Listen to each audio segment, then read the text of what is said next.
The boy who cried monster, but the wolf was real. They stopped listening after the third time I screamed. The first time, I had the whole house running. Mom, Dad, even my big brother Greg came charging into my room with a baseball bat. I pointed to the window, to the trees beyond the barn, to the thing I saw watching me. A shape hunched and wrong. Eyes like glass marbles and fur slick with something too dark to be mud. I swore it growled my name. They searched for an hour. Flashlights sweeping the fields. Nothing. The second time, I screamed even louder. The thing had moved closer. Its snout pressed against the glass. I could see its breath fog the window. It whispered something in a voice like snapping bones. When Dad finally came, he found nothing again. This time he was annoyed. "Too many scary books, Max," he muttered. "No more TV after dinner." The third time, they didn't come at all. They told me not to cry wolf. But it wasn't a wolf I saw. Not really. It wore the shape of a wolf, but its limbs were wrong, too long, too human. Its teeth looked like they belonged to something bigger. Older. Its eyes didn't reflect light.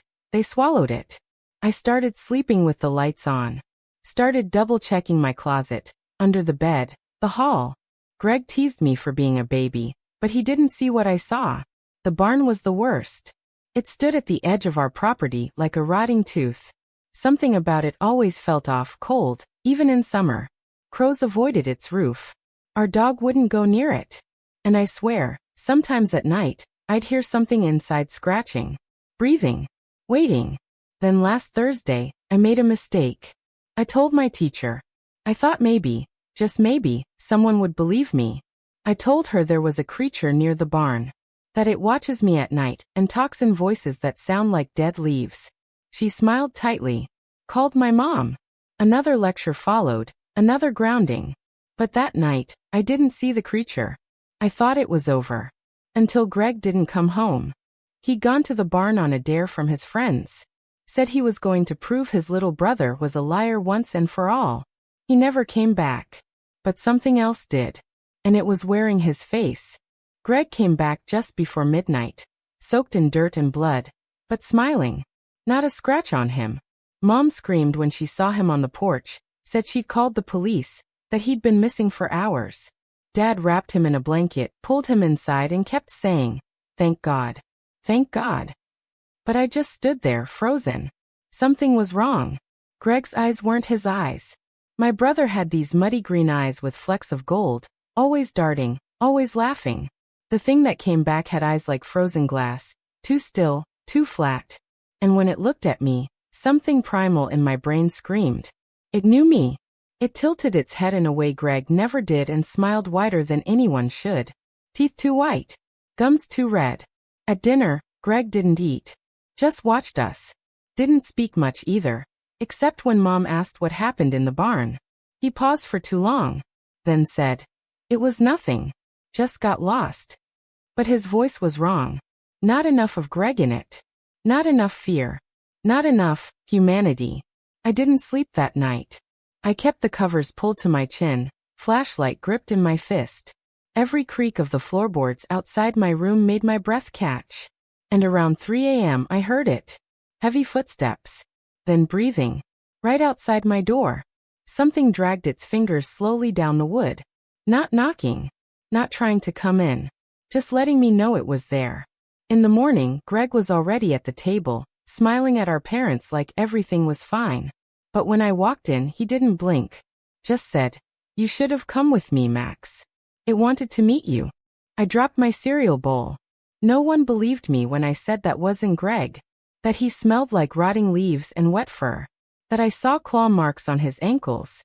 That his reflection in the hallway mirror twitched a full second after he moved. I told them. I begged them. They didn't believe me. And that night, Greg stood in my doorway, half in shadow, head tilted. "I told it about you," he whispered. "It's hungry again."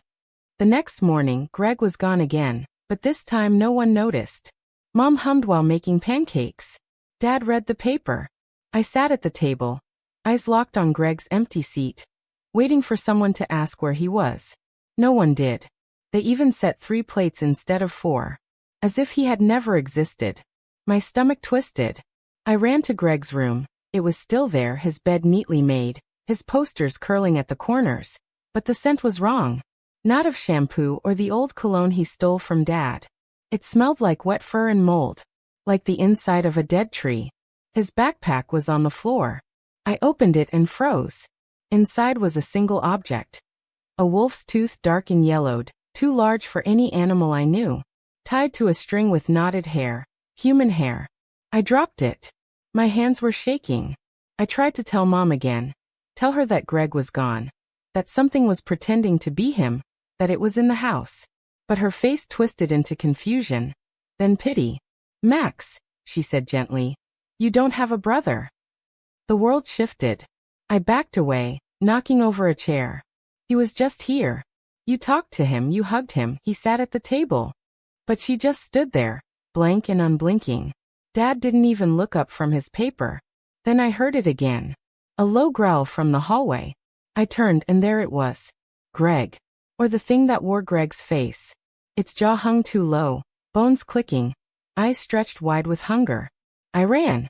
Down the hall, up the stairs, into the attic. It didn't follow. Not yet. The attic was cold, filled with forgotten boxes and broken furniture. I slammed the trapdoor shut and pushed a crate over it. My chest heaved, my mind racing. Something was wrong with the world. Time bent. People forgot. And this thing. This wolf that wasn't a wolf. It was erasing people. Wearing them like costumes. Making others forget they ever lived. I sat in the corner of the attic, knees to chest, listening for its steps. It didn't come up. Instead, it whispered through the walls. Max, no one remembers you either. I stayed in the attic until the sky turned orange, and the house below grew quiet. Each floorboard groan felt like a warning. Something was still moving down there, slow, patient, never rushing. It didn't have to. It already had my family in its mouth. And now it wanted me forgotten too. When night settled over the roof, I pushed open the trapdoor and crept back down. Every shadow in the hallway looked alive. I passed my parents' room first. Their door was open. They were asleep, side by side, peaceful. But on the wall above their bed, the family portrait had changed. Where Greg once stood, there was now a smudge, a blur of black like spilled ink. My own figure had faded too, washed out like a ghost behind fogged glass. Only Mom and Dad remained clear. I wanted to scream, but something inside me whispered, "Don't let it hear you." Down the hall I approached my own room, and stopped. The door was slightly open. I peeked in. Someone was in my bed, lying under my blankets, breathing slow, steady. I stepped closer, trembling. And then the thing turned. It was me. Or almost. Its face was a perfect copy. Same hair, same scar under the eye from when I fell off my bike last year. But the smile was too wide. And its eyes were bottomless. Black as a cave mouth. It blinked once and whispered, "You can't cry monster if you are the monster." I ran. Through the kitchen, past the back door, across the yard, to the barn. My feet barely touched the earth. Every instinct screamed to stop, but there was nowhere else to go. I threw open the rotting door and stepped inside. The air inside the barn was wrong. Cold and damp. Thick with the smell of blood, fur, and something older, something buried. Moonlight sliced through the boards in slivers, and in the center of the floor, bones. Piles of them. Human and animal, gnawed clean. I stepped back, shaking, and hit something solid. It was behind me. The wolf. Not Greg. Not me. The real one. 7 feet tall, fur like dripping oil. Its face stretched with ancient hunger. Its mouth opened, and I swear it spoke, not with sound but with memory. Flashes of Greg's laugh. My mother's voice. My father's hug.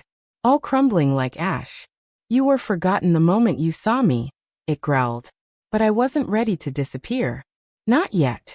The wolf stepped closer, claws dragging through the dirt, its breath thick with rotten time.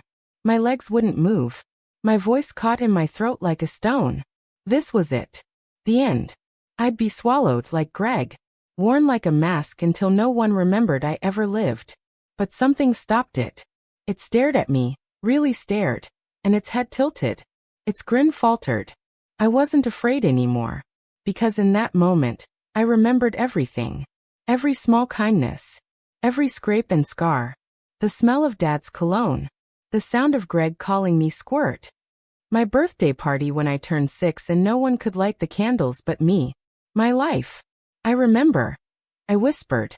I remember who I am. The wolf snarled. Shadows surged, trying to pull my memories apart, but I held tight. I dug my nails into the palm of my hand and shouted, louder this time. I am Max. I exist. The barn trembled.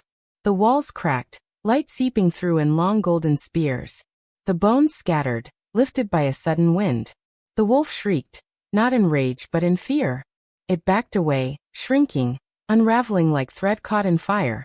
Your power isn't teeth or claws, I said, voice shaking but strong. It's forgetting. That's how you kill us. That's how you win. And then I remembered Greg. His laugh. The scar on his chin from falling off the roof. The stupid song he made up that annoyed everyone. I remembered him. Light burst from the center of the barn. The wolf howled, trying to wrap itself in darkness, but it couldn't. The memories were stronger. The truth was stronger. When I opened my eyes, the barn was silent. Empty. Greg stood across from me. Breathing. Real. His face pale, his clothes torn, but his eyes were his. Muddy green with flecks of gold. Max, he whispered. I ran to him. We didn't say anything more. We didn't need to. We just stood there in the wreckage of something ancient and evil, clinging to each other like kids who'd finally woken up from a nightmare. We walked home together, through the tall grass, under the stars. And when we stepped through the door, Mom cried. Dad hugged us both. No one asked questions. No one remembered the days we were missing. But I did. And I always will. Because some monsters feed on forgetting. And I'll never forget again.